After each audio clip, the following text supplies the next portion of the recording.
देखिए बच्चों, इंटर की क्लास में हम अनुसार पढ़ा रहे थे सन 2020 का दूसरा सेट, सवाल नंबर 6 पढ़ा रहे थे। कल की क्लास में इसका का नंबर हो गया था।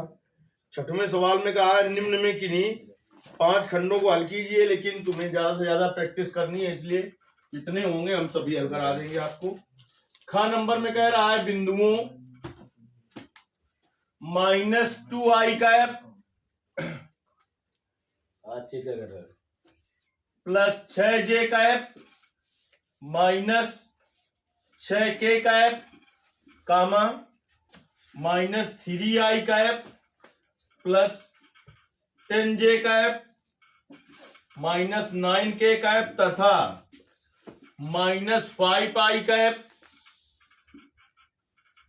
-6j कैप -6k कैप से होकर जाने वाले समतल का समीकरण ज्ञात कीजिए। कितने बिंदु हैं? 3 बिंदु। 3 बिंदु से होकर जाने वाले समतल का सदिश समीकरण होता है। सदिश समीकरण क्या होता है?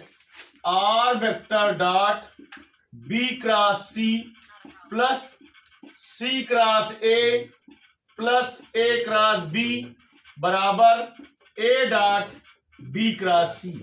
ये कौन सा समीकरण होता है? सदिश समीकरण। कार्तीय समीकरण क्या होता है?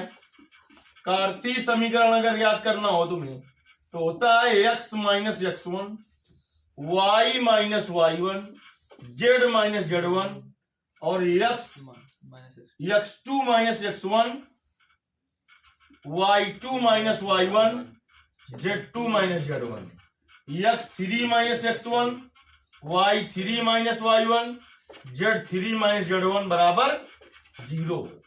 ये कहां से x1 y1 z1 के मान कहां से मिलते हैं? तो इसके लिख लीजिए दिक अनुपात तो -2 6 -6 x1 y1 z1 हो जाएगा। इसके निकाल लेंगे तो क्या हो जाएगा? -3 10 और -9 तो ये हो जाएगा x2 y2 z2 और -5 -6 और -6 क्या हो जाएगा? x3 y3 z3। वही सब मान इसमें रख देंगे और सारणिक का प्रसार कर देंगे तो कार्तीय रूप निकल आएगा। तो कार्तीय रूप को सारणिक में मतलब कार्तीय रूप को सदिश रूप में बदलना और सदिश रूप को कार्तीय रूप में बदलना बताया था हमने। देखिए यहाँ पर उसने ये नहीं कहा है कि इसका सदिश समीकरण ज्ञात करना है कि कार्तीय। जब ऐसा ना कहे तो हमें दोनों समीकरण ज्ञात कर देने चाहिए, क्योंकि पता नहीं वो किससे उत्तर जानना चाहता है। अगर कह दे कि ऐसा रूप ज्ञात कीजिए तो फिर उतना करिए। तो देखिए, कहो तो हम पहले क्या ज्ञात कर दे? सदिश, उसको कार्तीय में बदल देंगे, या फिर कार्तीय ज्ञात कर दे उसको सदिश में बदल दें। तो बताओ कौन सा ज्ञात करें? सदिश। देखिए वैसे छोटा ज्यादा ये हो जाता आपका कार्तीय वाला। अगर सदिश से करना चाहते हो तो हम तुम्हें बता दें क्या करना होगा। इस पहले को मान लो ए वेक्टर, दूसरे को बी वेक्टर, तीसरे को सी वेक्टर, और ये सूत्र लगा दिए। यहाँ पर डॉट लगाना आवश्यक है। तो B cross C, C cross A cross B, तीनों का मान निकाल कर यहाँ पर रख दीजिए। प्लस का चिन्ह बना है, जोड़ दोगे, फिर ए डॉट और बी क्रॉस सी का मान निकला हो जो वो कर दीजिए। तो कौन सा समीकरण आ जाएगा? सदिश समीकरण। लेकिन यदि आप कार्तीय समीकरण ज्ञात करना चाहते हैं तो हमने कहा इसका क्या हो जाएगा? -3 10 -9 और -5 -6 ये क्या हो गया? x1 y1 z1 x2 y2 z2 x3 y3 z3। अब लिखोगे 3 बिंदुओं से जाने वाली रेखा का या समतल का क्या कहा? किसका? समतल का। 3 बिंदुओं से जाने वाले समतल का कार्तीय समीकरण लिखने के बाद ये लिख दोगे जी। अब इसी में मान रखना है। देखिए x माइनस x1 का मान बोलो, माइनस क्या हो जाएगा? प्लस y माइनस y1, तो y माइनस y1 का मान बोलो 6, z minus z1 z minus z1 का मान तो minus plus x2 minus x1, x2 का मान -3 माइनस x1 का मान -2। ठीक, फिर y2 का मान 10 माइनस y1 का मान 6 6, फिर z2 का मान -9 माइनस 9 9, माइनस z1 का मान -6 -6, फिर ये x3 का मान -5 माइनस 5, फिर -2 माइनस x1 का मान -2 -2, फिर -6 y3 का मान -6 -6 और माइनस y1 का मान 6 6, हाँ तो -6 फिर z3 का मान -6 माइनस z1 का मान -6 बराबर 0। तो क्या आ जाएगा ये x plus 2 y -6 z plus 6 -3 और प्लस 2, 10 -6 4 -9 प्लस 6, फिर -5 और प्लस 2, ये क्या हो जाएगा माइनस का 12, फिर -6 और प्लस 6 बराबर 0। तो क्या आ जाएगा ये x plus 2 y -6 z plus 6 -1 4 -3 -12 0 बराबर 0 कर दो। R1 के सापेक्ष क्या करने पर प्रसार करने पर, R1 के सापेक्ष प्रसार करने पर कर दीजिए R1 के सापेक्ष प्रसार। तो ये +2 फिर माइनस y -6 फिर प्लस z+6 और बराबर 0 मान रख दो। x +2 कहाँ है पहली पंक्ति में और पहले स्तंभ में, बंद कर दो तो क्या आया 4 -3 -12 0, फिर ये कहां पर है पहली पंक्ति और दूसरे स्तंभ में, तो क्या आ जाएगा -1 -3 0। z+6 कहाँ है पहली पंक्ति में तीसरे स्तंभ में, हाथ रख दीजिए क्या बचा -1 4 -3 -12। चलिए x +2 है ये आपका,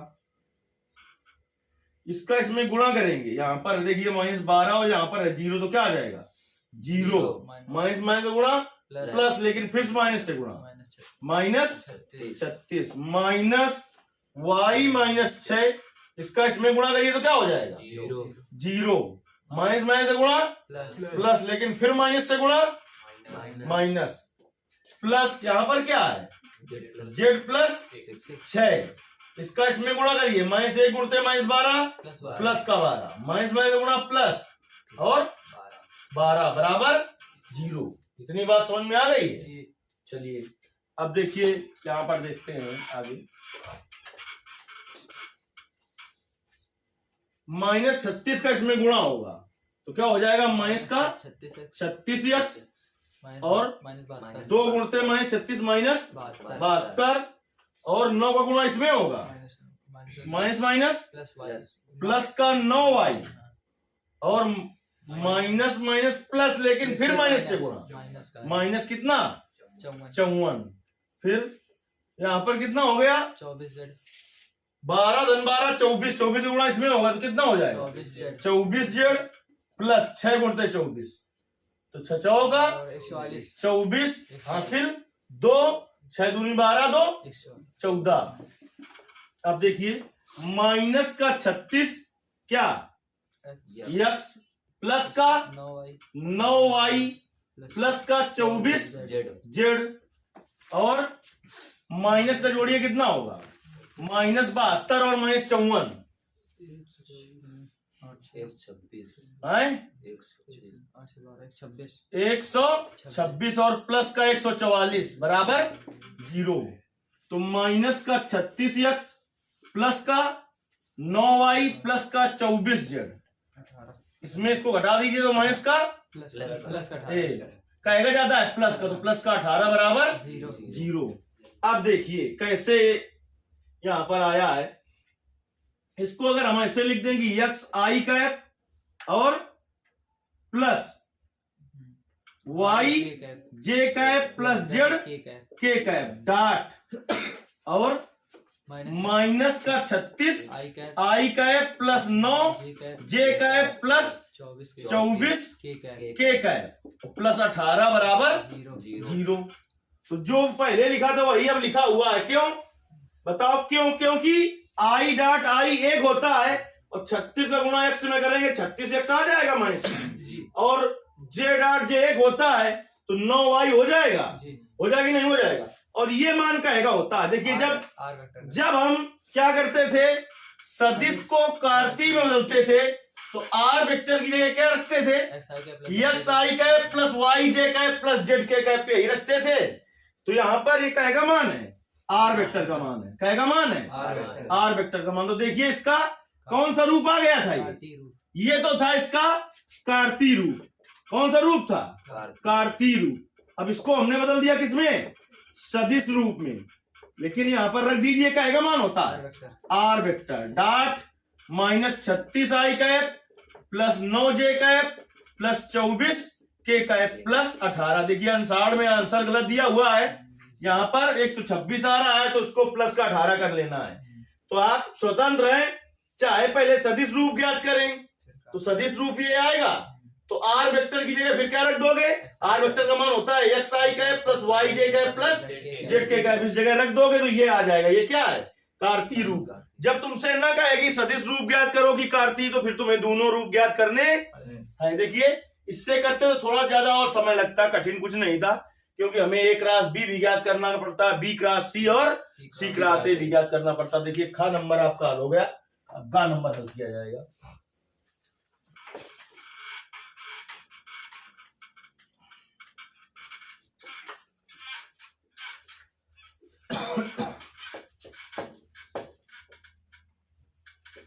देखिए ग नंबर सवाल आपका क्या है। ग नंबर में कह रहा है एक पासे को 6 बार उछाला गया है। कई बार? 6 बार। यदि पासे पर सम संख्या प्रकट होना एक सफलता है, जैसे ही सफलता मिल जाए तो तुरंत समझ जाओ द्विपद बंटन सही से लगाना है। द्विपद प्रमेय यानी कि बर्नौली प्रमेय से कह रहा है सफलता है तो फर्स्ट नंबर न्यूनतम 5 सफलताएं, सेकंड नंबर अधिकतम 5 सफलताओं की प्रायिकता ज्ञात कीजिए। ग नंबर एक पासे को कितनी बार उछाला गया है, 6 बार। तो लिखेंगे चूंकि पासे को 6 बार उछाला गया है था n बराबर 6, n बराबर 6। अब कह रहा है पासे पर सम प्रकट होना एक सफलता है, तो अब जब ये प्रमेय लगाते हैं हम द्विपद बंटन प्रमेय, तो हम एक बार उछालते हैं, क्योंकि n का मान हमने क्या ले लिया। देखिए इसका सूत्र क्या होता है, n सी आर p की पावर r q की पावर n माइनस r, जहां पर p क्या है सफलता की प्रायिकता और q क्या है असफलता की प्रायिकता। अब देखिए तो जब इस प्रमेय का प्रयोग करते हैं तो हम फिर उस चीज को एक बार ही उछालकर p और q का मान ज्ञात करते हैं। तो कहता है पासे पर सम संख्या प्रकट होना, लिखेंगे एक पासे को एक बार उछालने पर, पूरी भाषा लिख लेना, एक पासे को एक बार उछालने पर प्रज्ञा समष्टि यस बराबर क्या होगा 1, 2, 3, 4, 5, 6। तो ये यस बराबर 6 आ गया। लिखना माना सम संख्या आने घटना ई है, तो ई बराबर सम संख्या इसमें क्या क्या है 2, 4, 6। तो उसने क्या कहा है सम संख्या, पासे पर सम संख्या को एक सफलता माना गया है, तो लिखेंगे पासे पर सम संख्या आने की प्रायिकता p बराबर यानी अपान एनएस। अनुकूल परिस्थितियां कितनी है 1, 2, 3 बटे एनएस 6। तो p का मान 1/2। ये क्या है पासे पर सम संख्या आना, पासे पर सम संख्या आने की प्रायिकता, सम संख्या आने की प्रायिकता। अब देखिए पासे पर फिर सम संख्या न आने की प्रायिकता लिख देंगे, पासे पर सम संख्या न आने की प्रायिकता q बराबर 1 माइनस p। तो 1 माइनस 1/2, तो q का मान कितना आ जाएगा 1/2। पासे को 6 बार उछाला गया है तो n का मान 6 लिख दिया। फर्स्ट नंबर में अधिक, फर्स्ट नंबर में न्यूनतम 5 सफलताएं। कह रहा है कम से कम कितनी सफलताएं हो 5 नहीं तो उससे ज्यादा हो, तो इसका मतलब लिखेंगे न्यूनतम 5 सफलताएं, न्यूनतम 5 सफलताएं आने की प्रायिकता, न्यूनतम 5 सफलताएं आने की प्रायिकता का मतलब क्या हो जाएगा, पी यक्स बराबर 5, कम से कम 5 नहीं उससे ज्यादा, तो पी यक्स बराबर 6। अब देखिए यहाँ पर कई बार उछाला गया था, 6 बार तो यन का मान 6 है, तो यन का मान 6, यन सी आर का मान 5, तो यन सी आर पी की पावर 5 आर का मान 5 5, क्यू की power N minus R, 6 minus 5 1, plus यहाँ पर देखिए 6 यन का मान 6 है, आर का मान भी 6 है, तो 6c6 पी की पावर 6, तो क्यू की पावर एन माइनस आर होता है, 6 माइनस 6 क्या हो जाएगा, 0 हो जाएगा। 6c5 को एनसीआर के सूत्र से खोलिए।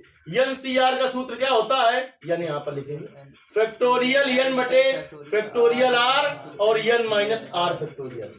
तो देखिए क्या हो जाएगा, फैक्टोरियल 6 बटे फैक्टोरियल 5 और 6 माइनस 5 तो फैक्टोरियल 1, पी का मान 1 बटे 2 की घाते 5, क्यू का मान 1 बटे 2 की घाते 1, धन 6c6 का मान 1 होगा, चाहे सूत्र लगा लो। एनसीआर का फैक्टोरियल 6 बटे फैक्टोरियल 6 और 6 माइनस 6 तो फैक्टोरियल 0। एनसीआर का सूत्र लगा रहे हैं, पी का मान 1 बटे 2 की घाते 6, क्यू का मान 1 बटे 2 की घाते 0। तो देखिए इसको खोलिए, फैक्टोरियल 6 को 6 गुणते फैक्टोरियल 5 बटे फैक्टोरियल 5 से 5 का फैक्टोरियल 1 का मान 1 बटे 2 की घाते 5 ये है और 1 बटे 2 घाते 1 ये है, तो आधार समान है तो घाते इसको लिख देंगे 1 बटे 2 घाते 6। फैक्टोरियल 6 से फैक्टोरियल 6 कट गया, 1 बटे फैक्टोरियल 0 का मान 1 गुणते 1 बटे 2 की घाते 6 और 1 बटे 2 की घाते 0 आ जाएगा 0, उसका मान 1। तो देखिए क्या हो गया यहाँ पर 6 और 1 बटे 2 की घाते 6 धन 1 बटे 2 की घाते 6, कॉमन ले लीजिए 1 बटे 2 की घाते 6, तो क्या आ जाएगा कोष्ट में 6 धन 1। तो 1 की घाते 6 का मान 1, 2 की घाते 6 का मान 2 दूनी 4 दूनी 8 दूनी 16 दूनी 32 दूना 64, तो 1 बटे 64 गुणते 7, तो कितना आ गया बेटा 7 बटे 64 आ गया। उत्तर सही ही होगा क्योंकि प्रायिकता से लाई कर रहा है। प्रायिकता में क्या बताया गया है कि न्यूनतम मान 0 हो सकता है, अधिकतम मान 1 नहीं, तो इसके बीच में फर्स्ट नंबर हल हो गया, इसका फर्स्ट नंबर हल हो गया। सेकंड नंबर में क्या कह रहा है आपसे, सेकंड नंबर में कह रहा है कि अधिकतम 5 सफलताओं की प्रायिकता क्या कीजिए। कह रहा है ज्यादा से ज्यादा 5 हो तो इसका अर्थ निकालिए, ज्यादा से ज्यादा 5 हो नहीं तो 5 से भी कम हो। तो देखिए यहाँ पर क्यू का मान पहले लिख दिया, अभी हमने अंतर के निकाला था, क्या आया था 1 बटे 2। सेकंड नंबर में आएंगे, क्या कह रहा है आपसे कि अधिकतम 5 सफलताओं की प्रायिकता, तो लिखेंगे अधिकतम 5 सफलताओं की प्रायिकता।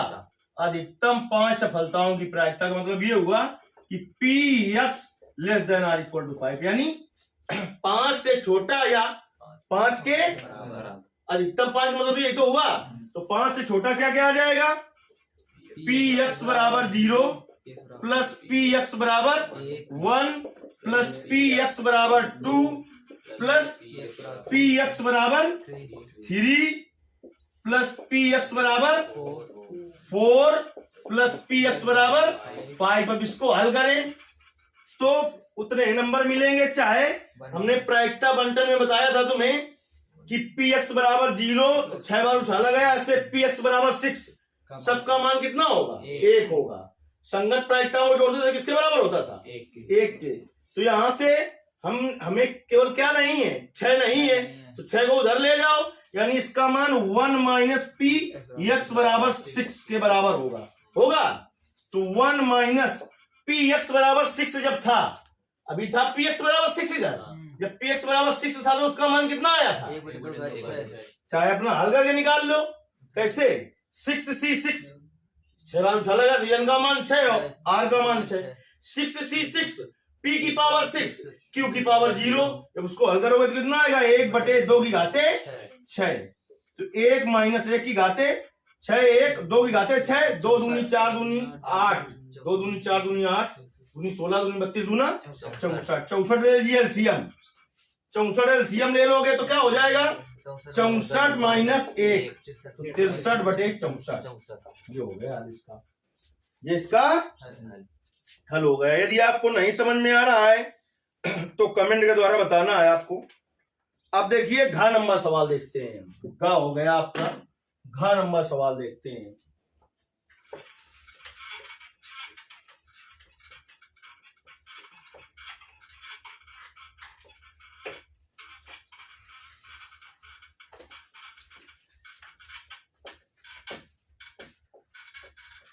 घ नंबर सवाल में क्या कहा है आपसे उसने कि इंटीग्रेशन सेक स्क्वायर 2x बटे काट x माइनस टेन एक्स का होल स्क्वायर dx इसका मान ज्ञात करना है।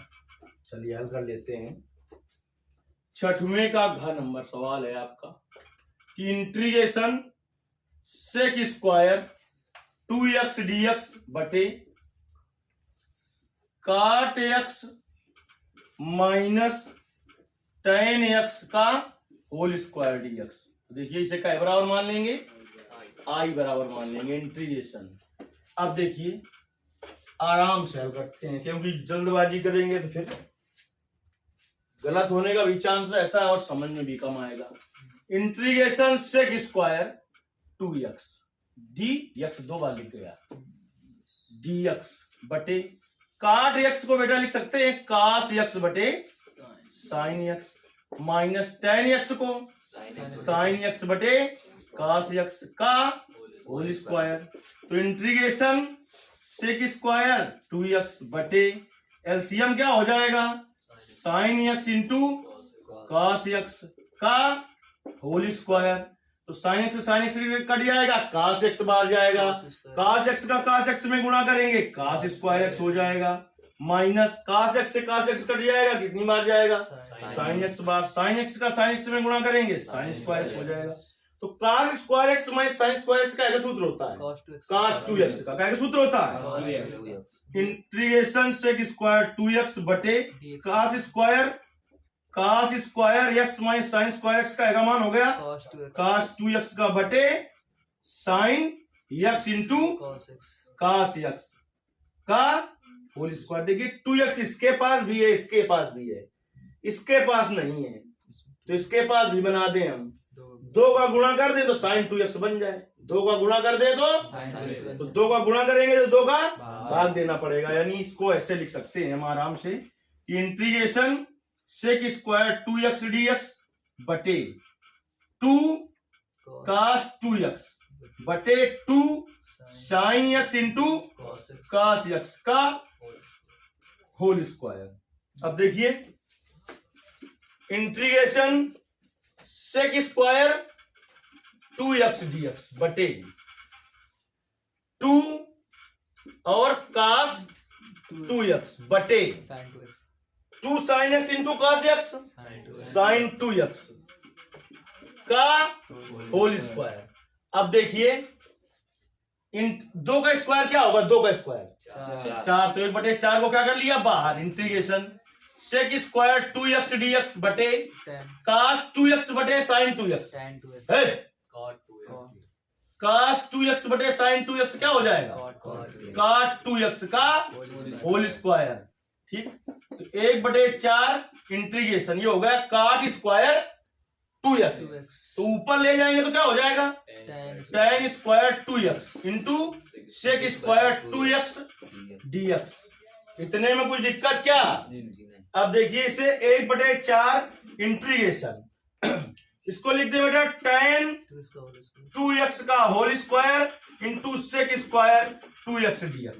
अब देखिए मान ले माना tan 2x बराबर t, तो tan x का अवकलन क्या होता है सेक स्क्वायर, लिखेंगे दोनों पक्षों का x के सापेक्ष अवकलन करने पर tan x का अवकलन सेक स्क्वायर x तो tan 2x का सेक स्क्वायर 2x, लेकिन 2x का भी तो करना पड़ेगा 2, इसका हो जाएगा dt बटे dx। समझते जाइए, अपना सब पूरा करना, हम स्टेप थोड़ा कम किए दे रहे हैं। तो dx इधर आ जाएगा बराबर dt, हमें मान क्या चाहिए सेक स्क्वायर 2x dx, तो सेक स्क्वायर 2x dx का मान हो जाएगा dt बाई 2। इतनी बात समझ में आई। इधर का साफ कर दें अब हम। देखिए अब क्या हो जाएगा इंटीग्रेशन 1/4 हुआ आपका इंटीग्रेशन tan 2x को क्या मानेंगे t, टी तो स्क्वायर t स्क्वायर और सेक स्क्वायर 2x dx का मान dt/2। दो ये और बाहर निकाल ला दो, 4 दूनी 8, 1/8 integration t square dt, t square का समाकलन T cube by 3 t cube upon 3 3 plus c, तो 1/8 त्रिका 24, t का मान रख दो tan tan 2x का whole cube plus plus c। आ गया समझ में? ये आपका हो गया घ नंबर। अब देखते हैं हम अंगा नंबर सवाल।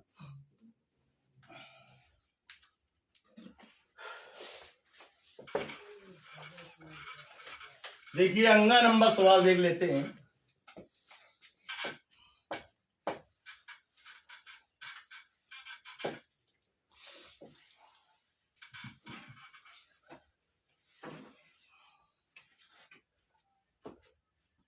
छठवें का अंगा नंबर सवाल क्या है? कह रहा है यदि ए बराबर क्या cos theta sine theta minus sine theta cos theta है, तो सिद्ध कीजिए कि a की पावर n बराबर cos n theta cos n theta n theta sine n theta minus sine n theta cos n theta, जहां स्मॉल n जो है वो बिलोंग कर रहा है कैपिटल n पर, r पर कह रहा है। स्मॉल n बिलोंग कर रहा है कैपिटल n पर। कैपिटल n क्या होता है? प्राकृतिक संख्याओं का समुच्चय। ये पहले चैप्टर से आप पढ़ते चले आ रहे हैं, फर्स्ट ईयर में भी पढ़ाया गया था कि कैपिटल n का मतलब प्राकृतिक संख्याओं का समुच्चय, और आर का मतलब वास्तविक संख्याओं का समुच्चय, जेड का मतलब पूर्णांकों का समुच्चय, आई का मतलब पूर्णांकों का समुच्चय। वास्तव में अगर हम देखें तो इसमें आधा सवाल फर्स्ट ईयर का है, आधा सेकेंड ईयर का है। आव्यूह से करना है गुणा, इसलिए ये कैसा है? इंटर का है, मानिए नहीं तो आपने कक्षा 11 में चौथा चैप्टर पढ़ा होगा, गणितीय आगमन सिद्धांत। तो वहां पर सवालों को हम कैसे करते थे? गणितीय आगमन सिद्धांत से पहले स्टेप में n बराबर 1 रख देते थे, तो इसके लिए सत्य आता था। दूसरे में मान लेते थे कि n बराबर k के लिए सत्य है, और तीसरे में n की जगह k+1 रखते थे और ऐसा बना देते थे कि n बराबर k जैसे रखा है उसी तरीके से बन जाए। तीनों के लिए अगर सत्य हो तो वो कथन सत्य होता था। तो इसको भी 3 स्टेप में ही हम करेंगे। चलिए पहला स्टेप क्या होगा कि n बराबर क्या रखना होगा? 1। ये दिया हुआ है, left hand side right hand side के बराबर आ जाए तो सत्य है। चलिए स्टेप फर्स्ट लिखेंगे हम, n बराबर 1 रखने पर, n बराबर 1 रखने पर कहां रखोगे? n बराबर 1 लेफ्ट हैंड साइड में आ जाओ, लेफ्ट हैंड साइड, इसके लेफ्ट हैंड साइड में। तो a की पावर n है, तो a की पावर n का मान क्या रखना है? 1, तो a आ जाएगा। a का मतलब क्या आ जाएगा? cos theta sine theta minus sine theta. अच्छा सवाल है ये, minus sine theta cos theta. अब देखिए राइट हैंड साइड में आइए, किसमें आओगे? राइट हैंड साइड में। तो क्या होगा राइट हैंड साइड में? cos n theta sine n theta minus sine n theta cos n theta. तो इस फर्स्ट स्टेप में क्या कर रहे हैं? n बराबर 1 रख रहे हैं। क्या रख रहे हैं? n बराबर 1 रख रहे हैं। तो n बराबर 1 रख रहे हैं तो क्या आ जाएगा? cos n का मान 1 गुणते थीटा cos थीटा, फिर साइन 1 गुणते theta sine theta minus sine 1 गुणते थीटा साइन थीटा cos 1 गुणते थीटा cos थीटा। तो देखिए आप, जो लेफ्ट हैंड साइड है वही राइट हैंड साइड है कि नहीं है? तो अतः या अतः लास्ट में लिखेंगे n बराबर 1 के लिए, n बराबर 1 के लिए कथन सत्य है, कथन सत्य है। अच्छा अब सेकंड स्टेप में क्या करते थे हम, n का जो मान लो कहां से लेना होगा तुम्हें, प्राकृतिक संख्या से लेना होगा। सेकंड नंबर में क्या करते थे हम, स्टेप सेकंड में सीधे सीधे लिख देते थे कि माना n बराबर k के लिए कथन कैसा है, सत्य है। माना n बराबर k के लिए कथन कैसा है, सत्य है। तब n की जगह रख दो k, a की पावर k बराबर कास, n की जगह क्या रखना है, k, cos k theta sine k theta minus sine क्या k थीटा और कास k थीटा भी सत्य होगा, ठीक। इतनी बात समझ में आएगी नहीं, चाहो तो इसको समीकरण एक डाल दो। थर्ड स्टेप में क्या करते थे, ऐसा करते थे फर्स्ट ईयर में, नहीं करते थे। थर्ड स्टेप में n बराबर क्या रखते थे, k प्लस 1। तो चलिए थर्ड स्टेप में आते हैं। स्टेप थर्ड, n बराबर k प्लस 1 रखने पर, तो n बराबर रखिए k प्लस 1, तो क्या आ जाएगा, a की पावर k प्लस 1 बराबर क्या आ जाएगा, कास, n की जगह क्या रखना, k प्लस 1 थीटा और sine k plus 1 theta minus sine k plus 1 theta और कास k प्लस 1 थीटा। अब देखिए लेफ्ट हैंड साइड और राइट हैंड साइड अगर बराबर आ जाएंगे तो ये भी सही हो जाएगा। तो चलिए लेफ्ट हैंड साइड ले लीजिए।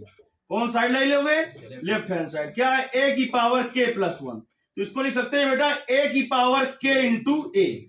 आधार समान है, घातें जुड़ जाएंगी। तो a की पावर k का मान वहां से रख दो। क्या है a की पावर k का मान, cos k theta sine k theta minus sine k theta cos k theta into का का मान, a का मान, क्या a का मान, cos theta sine theta minus sine theta cos theta. अब गुणा कराने का तरीका पता है तुमको, इसका गुणा पहले इसमें फिर इसमें कराएंगे। तो देखिए क्या आ जाएगा, बताओ। अच्छा, cos K theta into cos theta plus minus का गुणा, इसका गुणा इसमें हुआ, अब इसका गुणा इसमें नहीं होगा क्या, minus sine K theta into sine theta. बात समझ में आई। अब इसका गुणा इसमें करेंगे तो क्या होगा, माइनस साइन के थीटा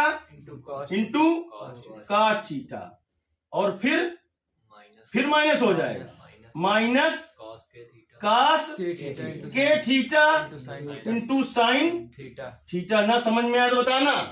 अब देखिए इसका गुणा करेंगे इसमें, इसका गुणा पहले इसमें फिर इसमें, तो क्या हो जाएगा, cos K theta into sine theta फिर plus sine K theta into cos theta. अब इसका गुणा इसमें करिए, minus sine K theta into sine theta plus cos K theta into cos theta. इतना तो बाउंस नहीं हुआ, ठीक से समझ में आ गया है। अच्छा चलिए भाई, ठीक से समझ में आ गया है। तो ये लिखा है, पहले इसको हल कर देते हैं। जो सूत्र बन रहा हो सीधे बनाते जाओ। कास ए कास बी माइनस साइन ए साइन बी, कास ए प्लस बी का सूत्र होता है। क्या का सूत्र होता है, कास ए प्लस बी। तो ए की जगह क्या है, के थीटा प्लस बी की जगह क्या है, थीटा। अब देखिए ये लिखा है कास ए साइन बी प्लस साइन ए कास बी, यानी साइन ए कास बी प्लस कास ए साइन बी, साइन ए प्लस बी का सूत्र होता है। तो साइन ए की जगह क्या है, के थीटा और बी की जगह क्या है, थीटा। बाउंस हो गया क्या। सबसे पहले इससे माइनस कॉमन ले लो। माइनस कॉमन लेने के बाद क्या बचेगा वो सोचो।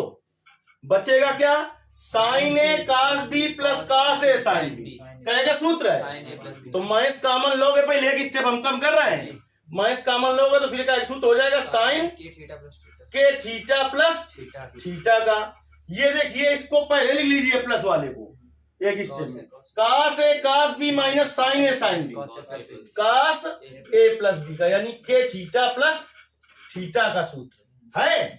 अब देखिए कास थीटा इससे कॉमन ले लो, क्या आ जाएगा K plus one theta, sine theta common ले लो तो K plus one theta, minus sine K plus one theta, और कास थीटा कॉमन ले लो तो K plus one theta. Right hand side क्या था, देखिए राइट हैंड साइड क्या था, लेफ्ट हैंड साइड बराबर right hand side, left hand side बराबर राइट हैंड साइड लिखेंगे। अतः n बराबर के प्लस वन के लिए भी कथन सत्य है, इसलिए a की पावर n बराबर क्या होगा, cos n theta sine n theta minus sine n theta cos n theta. किसे समझ में आ गया पूरा।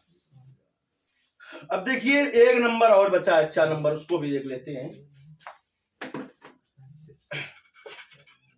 करना आपको कितना था, करना तो आपको 5 ही खंड थे, लेकिन जितने ज्यादा से ज्यादा की प्रैक्टिस करोगे उतने अच्छा तुम्हें समझ में आएगा, पेपर में उतना ही आसानी रहेगी तुम्हें। अभी से आप छोड़ोगे, हो सकता है जो छोड़ो वही वाला आ जाए, तो इसलिए आपको सभी भाग करने होते हैं। देखिए 4 नंबर कह रहा है कि अवकल समीकरण, 4 नंबर छठवें का 4 number, tan inverse y minus x और dy बराबर 1 प्लस वाई स्क्वायर dx। यहां पर क्या है dx, इसको हल करना है। देखिए हमने 2 प्रश्नावलियों को मोस्ट इंपॉर्टेंट कहा था, एक क्या कहा था हमने, समघातीय अवकल समीकरण, एक रैखिक अवकल समीकरण। तो ये रैखिक अवकल समीकरण का सवाल है। रैखिक अवकल समीकरण 2 प्रकार के, dy बटे dx प्लस py बराबर q प्रकार का एक dx बटे dy प्लस px बराबर q प्रकार का होता है।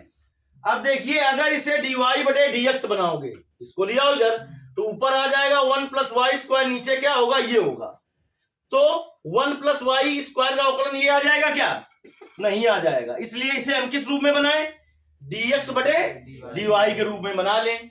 तो देखिए यहां से tan inverse y minus X बटे 1 प्लस वाई स्क्वायर बराबर क्या हो जाएगा, dx बटे dy हो जाएगा। अब इसको अलग अलग करो, tan इनवर्स y बटे 1 plus Y square minus X बटे 1 प्लस वाई स्क्वायर बराबर dx बटे dy। इसको उधर ले जाओ। अगर आप dy बटे dx बनाते भी तो सरल ना होता, तो फिर अपने आप बनाना पड़ता, कहे में dx बटे dy में, तो इसको उधर ले जाओ।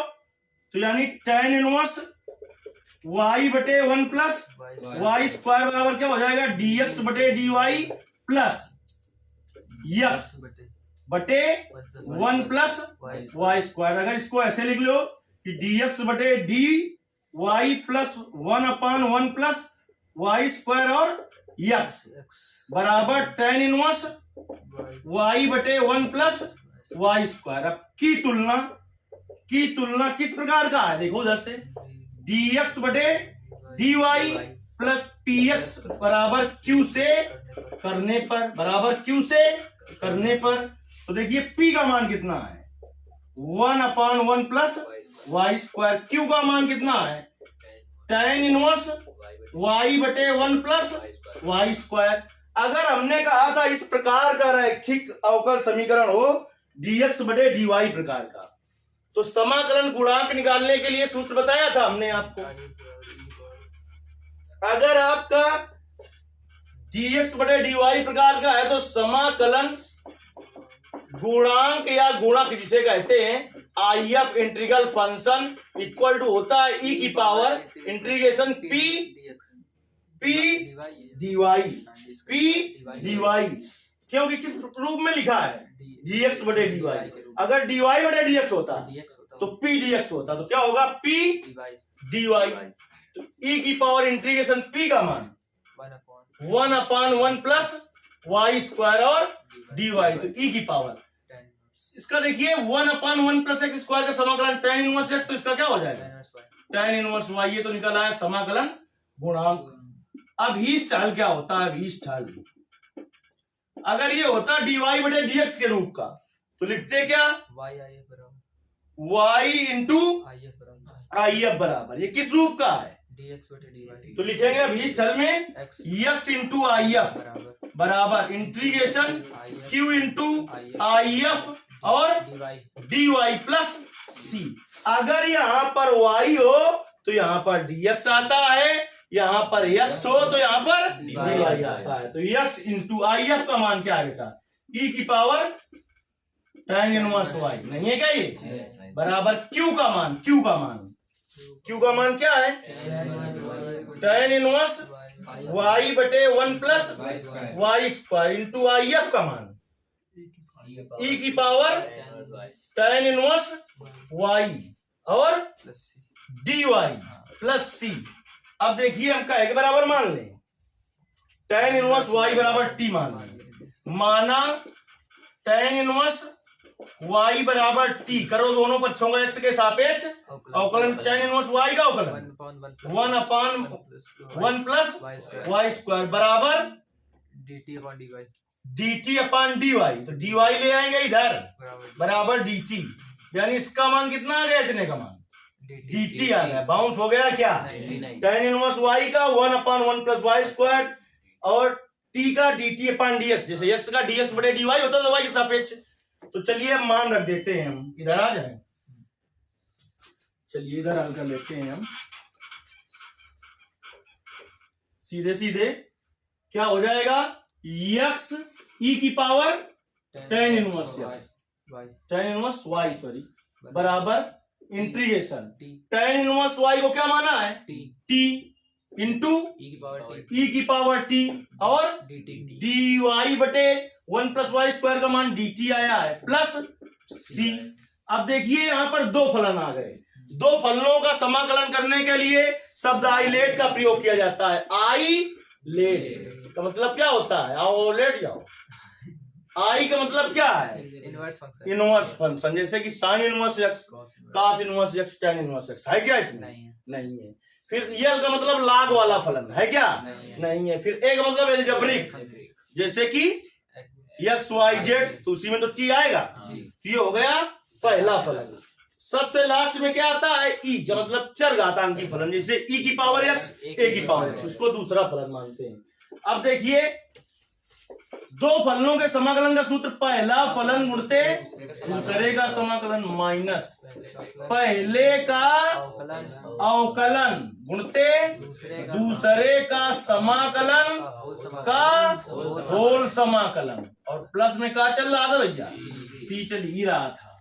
तो टी ई की पावर टी का समाकलन माइनस टी का टी के सापेक्ष अवकलन एक, ई की पावर टी का समाकलन और डी टी प्लस सी। इतने में हालचाल ठीक है। चलिए अब देखिए टी ई की पावर टी माइनस ई की पावर टी का समाकलन प्लस सी, ये क्या बराबर आ रहा है, एक्स ई की पावर tan इनवर्स वाई। तो देखिए ई की पावर टी कॉमन ले लीजिए, तो क्या आ जाएगा, टी माइनस 1 प्लस सी। अब टी का मान रख दो, ई की power tan inverse X, tan inverse Y और tan inverse Y minus 1 plus C, X E की पावर tan इनवर्स वाई। धोखे से ऐसा ना करना कि इससे ये काट दो, क्योंकि ये तो पूरे में जाएगा बटे में। तो एक्स बराबर क्या हो जाएगा, E tan inverse Y, X बराबर ई की पावर tan इनवर्स वाई और tan inverse Y minus 1 whole upon E की पावर tan इनवर्स वाई, ये वाला प्लस सी अपान ई की पावर tan इनवर्स वाई। यहाँ इससे ये कट गया, तो एक्स बराबर क्या आ गया, tan inverse Y minus 1 plus C, ऊपर ले जाओ ई की power minus tan inverse Y. ये हो गया इसका हल। क्या हो गया इसका हल। इस तरीके से देखिए इस 6वें सवाल के सभी भाग हल हो गए। अब 7वें सवाल से आपको अगली क्लास में बताया जाएगा।